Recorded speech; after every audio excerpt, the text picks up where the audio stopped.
Hola, hola, Dios les bendiga. Bienvenidos a este capítulo número 7 del podcast Compartiendo el Evangelio. Como decía en un inicio, la Biblia nos habla de que el Evangelio es eterno. Por tanto, nadie ya lo sabe. Nadie pudiera decir que no lo necesita, ya que el Evangelio trata acerca del Hijo de Dios y de la obra que el Hijo de Dios consumó en esta tierra como el Cristo. Es decir, Él resolvió el problema espiritual del ser humano, cumpliendo los oficios de rey, de sumo sacerdote y profeta, resolviendo así los problemas espirituales que tiene todo ser humano. Entonces, para hacer un breve resumen de los puntos que ya hemos visto, lo primero es que todo ser humano necesita ser salvo. Esto nos habla la necesidad de que el ser humano tiene que ser rescatado. Eso es ser salvo, salvación, viene de rescate. Y necesita ser rescatado ¿de qué? De un problema grave. Ya lo decía que el problema del ser humano es espiritual, por tanto necesita ser rescatado de ese problema espiritual. Y este problema consiste en que el ser humano está separado de Dios. Eso lo deja en una condición de muerte, en una condición de maldición. ¿Dónde comenzó este problema? Este problema espiritual comenzó en Génesis 3, verso 6, donde Adán y Eva quebrantan el pacto de Dios y eso produjo una condenación no tan solo para ellos, sino para toda la raza humana. A raíz de este problema espiritual que es estar separado de Dios por causa del pecado y Satanás, vinieron al ser humano los problemas en su mente que nos indica Isaías 1, del 4 al 6 o Jeremías 17, 9. Es una vida donde esta persona está muerta espiritualmente, pero enfrenta consecuencias en su mente, ya que dice que desde la cabeza hasta la planta de los pies no hay en el ser humano cosa sana. Aparte de estos problemas de la mente y del corazón, también vienen los problemas físicos que afectan a la familia directamente, a la pareja, a los hijos. Vienen las enfermedades, ya que la tierra fue maldita, vienen los problemas de la economía, viene la muerte física. Y es necesario que el ser humano sea vestido, que esta desnudez sea cubierta. ¿Cuál es esta desnudez? Es el pecado. Pero esa desnudez no se puede cubrir con una solución humana, con una ropa humana, sino que en Génesis 3, verso 21, ya Dios está mostrándole a Adán y a Eva y a toda la humanidad que era necesario que un inocente muriera, que hubiera un sacrificio, mostrando siempre al sacrificio de la cruz. Entonces, hablamos también que la maldición es la condición en la cual se encuentra toda la raza humana separada de Dios. ¿Cuál es la maldición del ser humano? Estar separado de Dios. Nace en esta maldición, bajo esta maldición, y vive toda su vida bajo esta maldición, ya que, según nos muestra Jeremías 2:13, Dios es el agua, es la fuente de vida, y cuando el ser humano queda separado de Dios, ahora pasa de vida a una muerte espiritual. Entonces, vamos a ver ahora que, hablando de este problema tan grave que tiene toda persona, es imposible que esa persona pueda vivir bien en esta tierra, ya que si viene con un problema de maldición, toda su vida también estará sujeta a esa maldición. ¿Qué quiere decir? Su vida está bajo maldición. Una persona que tiene una raíz de pecado, que tiene un enemigo espiritual que es Satanás, que por causa de estas dos raíces se encuentra separado de Dios, vive en una condición similar a lo que nos muestra Génesis 1:2. Vamos a ir a Génesis capítulo 1, verso 2, donde nos dice que la tierra estaba desordenada, vacía y en tinieblas. Y en sí, este es el resultado y es la manera en la cual vive hoy el ser humano. Su vida es vacía. y en su vida hay tinieblas y su vida es desordenada. Es una vida de pecado en pecado, es una vida de maldad. Y esta maldad no disminuye, sino que más bien aumenta. Vamos a ir a Efesios capítulo 2. Vamos a irlo viendo todo por las Escrituras. Efesios capítulo 2. Vamos a ver desde el verso 1 al verso 3. Nos dice así. Nos dice que alguien dio vida, primero. Pero también nos muestra el problema. Cuando estaban muertos en vuestros delitos y pecados. Vamos a ver la parte B de este verso 1. Porque lo primero es la solución. Pero la parte B vendría siendo desde donde dice cuando estabais muertos en vuestros delitos y pecados. Esta es la condición del ser humano. Está muerto espiritualmente. Y Dios es espíritu. ¿De qué comunión estamos hablando? Si el ser humano está muerto espiritualmente, aparte dice que está muerto en sus delitos y en sus pecados. Y eso nos muestra la culpabilidad. En los cuales, también dice, en los cuales anduvisteis en otro tiempo. ¿Cómo es que vive esta persona separada de Dios? ¿Cómo es que vive esta persona esta vida de maldición? Esta persona sigue las corrientes de este mundo. ¿Conforme a quién? No conforme a Dios. No conforme al Dios de la Biblia, sino que conforme al Dios de este siglo. ¿Cuál es el Dios de este siglo? Vamos a ir a Segunda de Corintios capítulo 4, verso 4, sin perder Efesios 2. El capítulo 4 de Segunda de Corintios, verso 4 nos dice, ¿quién es el Dios de este siglo? Nos dice que el Dios de este siglo, vamos a ver el verso 3 también, que dice que si nuestro evangelio está encubierto, si la buena noticia de Dios no resplandece en el ser humano, entre los que se pierden está encubierto. Entonces ya primero nos muestra Efesios 2, verso 1 en su parte B, que el ser humano está muerto en sus delitos y en sus pecados y se perderá. No se perderá momentáneamente, sino que se perderá por la eternidad.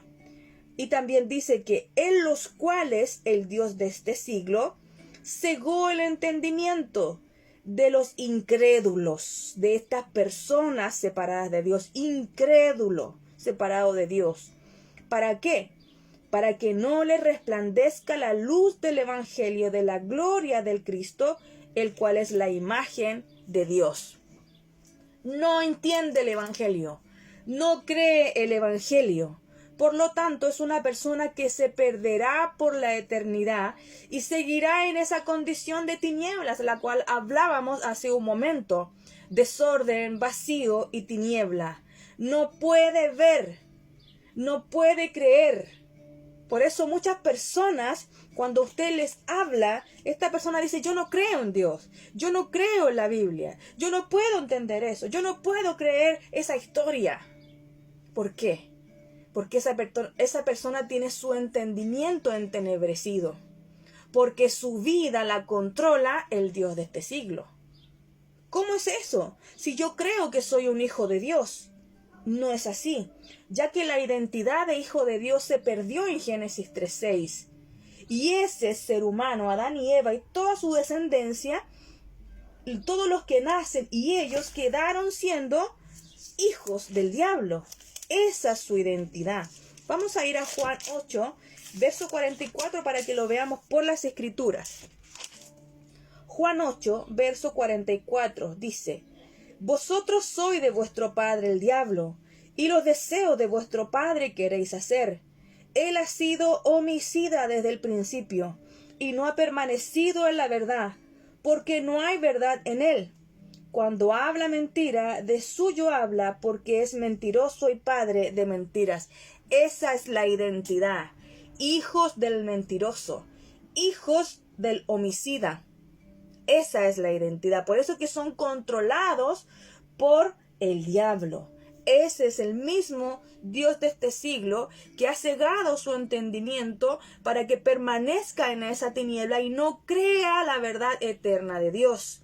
Ese mismo es aquel que controla su vida, es aquel que controla las corrientes, las cuales están en Efesios capítulo 2. Esa persona sigue las corrientes conforme al diablo, que es el príncipe de la potestad del aire. Y no está el Espíritu de Dios en ellos, sino que es el Espíritu que opera en los hijos de desobediencia. Son rebeldes. Ese es el Espíritu que está en ellos. Entre los cuales, dice acá, también todos vosotros vivimos en otro tiempo. ¿Cómo vive? En los deseos de su carne. No en el deseo de Dios. No en la voluntad de Dios. No. Esta persona que vive bajo maldición, vive y se manifiesta así todos los días de su vida, vive y cumple y satisface los deseos de su carne y hace la voluntad de su carne, no la de Dios, y hace la voluntad de sus pensamientos y no de acuerdo a la voluntad de Dios. ¿Y qué es delante de Dios? Es un hijo de ira. La ira de Dios está sobre toda persona que nace, sobre toda persona que se encuentra bajo maldición, sobre toda persona en esta tierra, porque toda persona nace ya separada de Dios.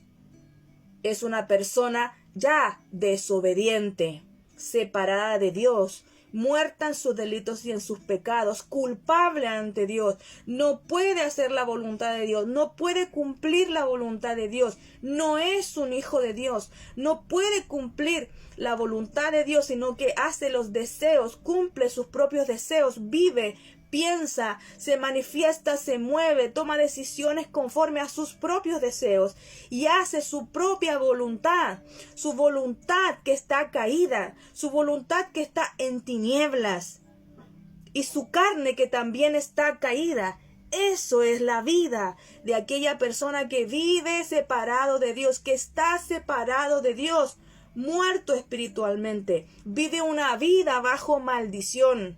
Hace su propia voluntad y es culpable ante Dios. La ira de Dios está sobre aquella persona.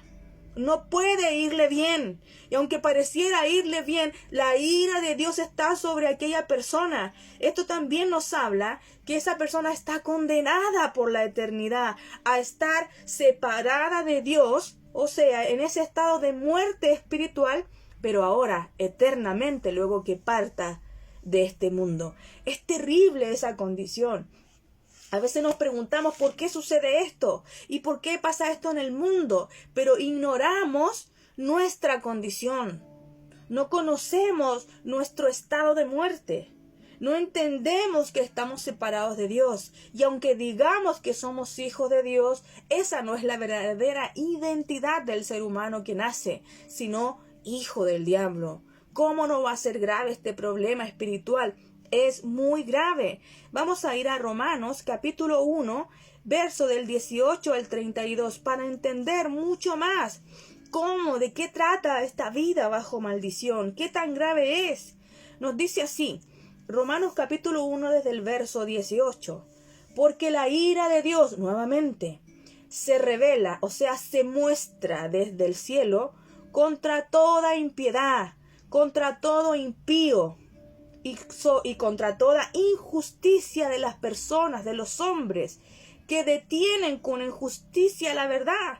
Así vive el ser humano, detiene, intenta detener, impide que esta verdad corra, pero esta verdad siempre se seguirá escuchando porque es eterna. Y dice que detiene con injusticia la verdad, porque lo que de Dios se conoce, ¿todas las personas saben de Dios? Sí, dice, porque lo que de Dios se conoce les es manifiesto, les es mostrado, les ha sido revelado a las personas. ¿Qué cosa? ¿Y quién lo hizo? Nos dice que Dios se lo manifestó. ¿Cómo es esto? ¿De qué trata? Porque las cosas invisibles de Dios, su eterno poder y deidad se hacen claramente visibles desde la creación del mundo, siendo entendidas por medio de las cosas hechas, de modo que no tienen excusas. Esto es lo que se conocería como una revelación general. Dios ha permitido que toda persona sepa que Dios es real, que Dios existe, de modo que ninguno tiene excusa, pues Dios se ha manifestado a la raza humana, a este mundo, a través de las cosas creadas, a través de su creación. Dios se ha hecho visible al ser humano, de modo, dice, que nadie tiene excusa. Sigamos leyendo el verso 21. Pues habiendo conocido a Dios, todos saben de la existencia del único Dios verdadero. Pero ¿qué es lo que pasa? No le glorificaron como a Dios. No le glorificaron como a Dios. Son personas impías que detienen la verdad, que aunque saben que Dios existe, no le glorifican como a Dios, ni tampoco le dieron gracias, sino que, ¿qué es lo que pasa en este ser humano separado de Dios? Se envanece, se engrandece en sus propios razonamientos, los cuales también son tinieblas, y su necio corazón fue entenebrecido. Este corazón ahora es duro, es un corazón necio, es un corazón incrédulo. Ese corazón está entenebrecido. Estamos viendo que también el corazón, la mente fue afectada. Si revisamos Jeremías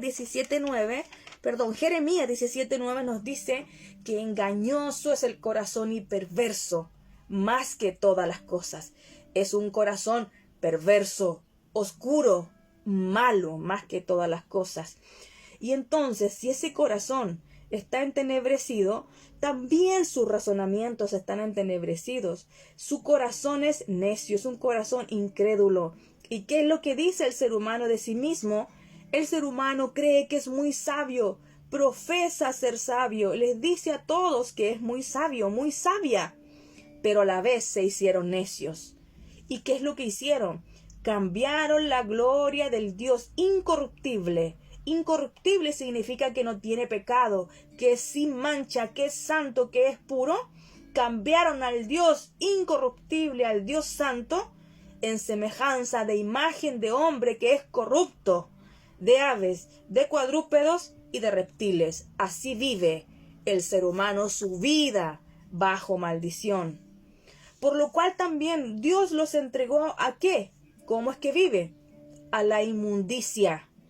Así vive en inmundicia, en las concupiscencias de sus corazones. De modo que, ¿qué es lo que hace? ¿Cómo vive? Deshonran entre sí sus propios cuerpos. Así vive el ser humano bajo maldición. Deshonra su propio cuerpo, no ama su cuerpo. ¿Por qué? Porque ellos cambiaron la verdad de Dios por la mentira. Ellos dejan a un lado al Dios verdadero y ellos escogen al mentiroso, al homicida. ¿Quién es? Satanás. Honrando y dando culto a las criaturas antes que el Creador. Dan honra y dan gloria. ¿A qué? Al sol, a la luna, a las estrellas, a los ángeles, a la tierra, a los árboles. Y se olvidaron del Creador. Y ellos adoran y honran a las criaturas, a todo lo creado, antes que al Creador y dueño de todas las cosas, el cual es bendito por los siglos de los siglos. Entonces, por esto es que Dios los entregó ¿a qué? Es que ellos desechan a Dios. Es que Dios no obliga a nadie. Él es el creador, Él es el dueño, pero Él no obliga a nadie. Por lo tanto, las personas al rechazar a Dios, ellos viven en sus pasiones que son vergonzosas. Y aún sus mujeres cambiaron el uso natural por el que es contra naturaleza. Y de igual modo también los hombres, dejando el uso natural de la mujer, mujeres con mujeres, hombres con hombres, se encendieron en sus lascivias unos con otros, cometiendo hechos que son vergonzosos, hombres con hombres, y recibiendo en sí mismo la retribución debida a su extravío. Y como ellos, a pesar que viven así, no aprobaron tener en cuenta a Dios, Dios los entregó a una mente reprobada. Esa persona tiene una mente reprobada ante Dios, una mente que está en tinieblas, un entendimiento en tinieblas, razonamientos en tinieblas, separados de Dios, para hacer cosas que no convienen. Y mire cómo vive esta persona separada de Dios, estando atestados o llenos ¿de qué? De toda injusticia. Y preguntamos muchas veces, ¿por qué todo es tan injusto? Fornicación. ¿Por qué todo es tan malo? Perversidad. Avaricia. Maldad. Llenos de envidia. Homicidios. Contiendas. Engaños y malignidades. Murmuradores. Detractores. Aborrecedores de Dios. Injuriosos. Soberbios. Altivos. Inventores de males.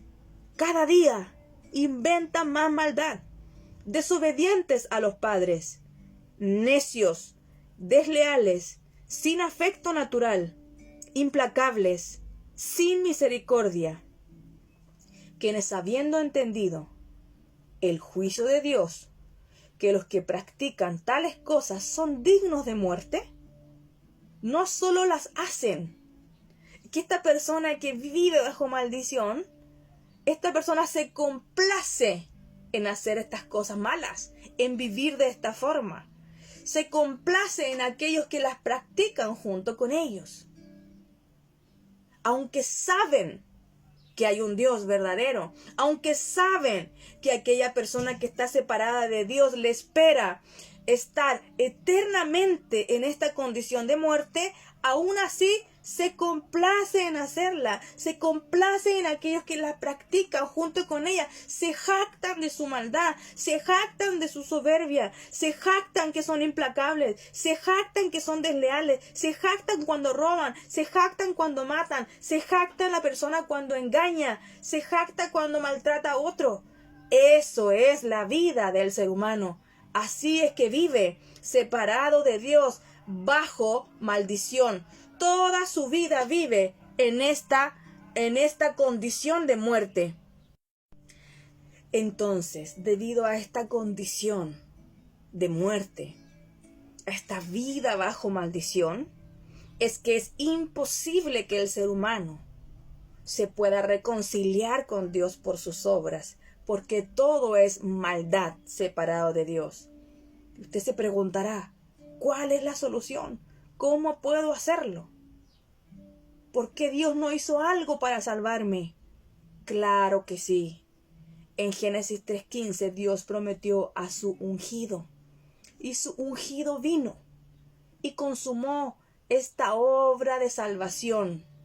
Lo hizo gratuitamente, es decir, a nadie le cobró nada, pero sí tuvo un alto precio, un alto costo para él.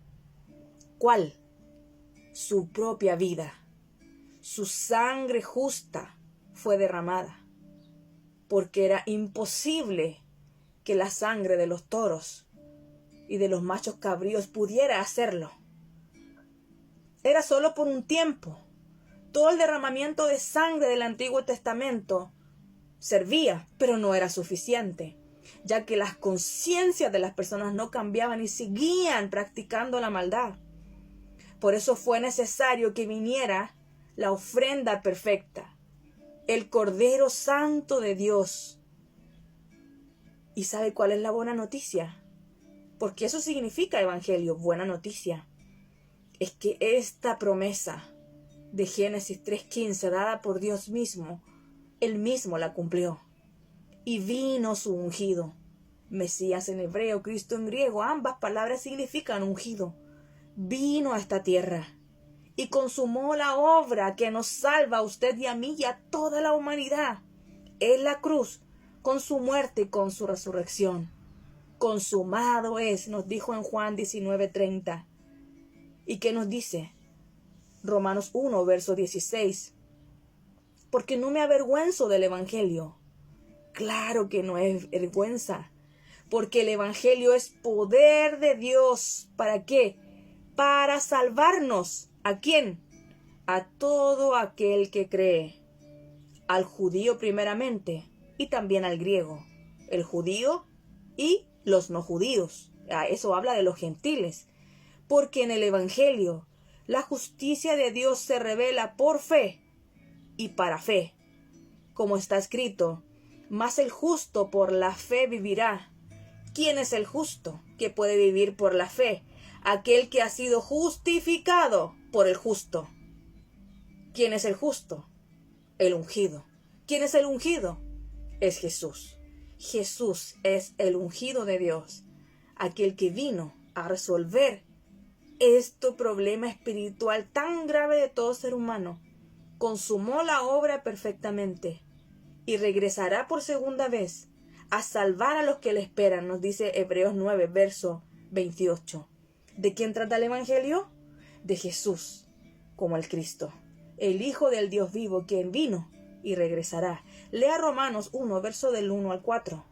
Y cómo esta buena noticia ha sido dada al ser humano para obediencia a esta fe en todas las naciones por amor de su nombre. Ni siquiera es solo para que usted lo sepa, sino para que tenga la fe del Evangelio y pueda obedecer a esta fe. Capítulo 2 de Romanos, verso 4. ¿O menospreciáis las riquezas de su benignidad, de lo benevolente que es Dios, de su clemencia, de su compasión? Eso significa que Él es benigno. De su paciencia, de su tolerancia a tu maldad, del aguante a tu maldad y su longanimidad, su grandeza. Eso significa, ¿acaso menosprecias lo compasivo que es Dios, lo paciente que es para perdonar tu maldad y la grandeza de Dios, ignorando que esa misma benignidad, que solamente por su compasión, que esto es gracia, esto es misericordia, no lo mereces, no lo merecemos ninguno de nosotros los seres humanos, por eso que es gracia. Él se compadeció, eso es misericordia, de cada uno de nosotros. Y dice que por esa compasión, Él mismo, a través de su Santo Espíritu, guía al ser humano para que pueda arrepentirse. Ni siquiera eso es una obra de nosotros.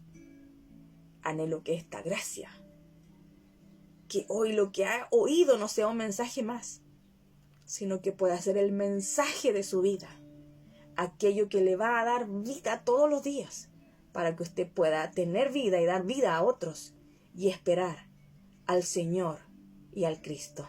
¿Quién es? Jesús. Jesús es el Señor y el Cristo, que vino y regresará. Cuando Él venga, dice la Escritura, ¿hallará fe en la tierra?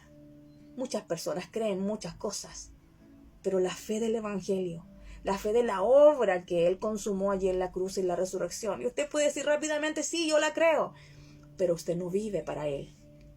Todavía vive para sí mismo, y eso es idolatría. Eso es solo usar su nombre para que le dé respuesta o solución a sus problemas. Es decir, eso no es el Evangelio, eso es religión, idolatría. Usted busca a Dios para obtener cosas materiales y terrenales, pero jamás ha nacido de Dios. Porque si así fuese, usted daría su vida. Usted viviría para su Señor y el Cristo. Dios le derrame esta gracia en su vida para que pueda tener la fe del Evangelio y sea obediente al mismo Evangelio, cumpliendo nuestra obra, nuestro trabajo, que es la evangelización mundial, hasta que nuestro Señor y Cristo regrese. Dios le bendiga con su verdadera bendición, que es la revelación de su Evangelio en su vida y para su familia. Si usted quiere seguir escuchando, escríbanos. Queremos seguir compartiendo de esta gracia con su vida y con su familia. Nos vemos en un próximo programa.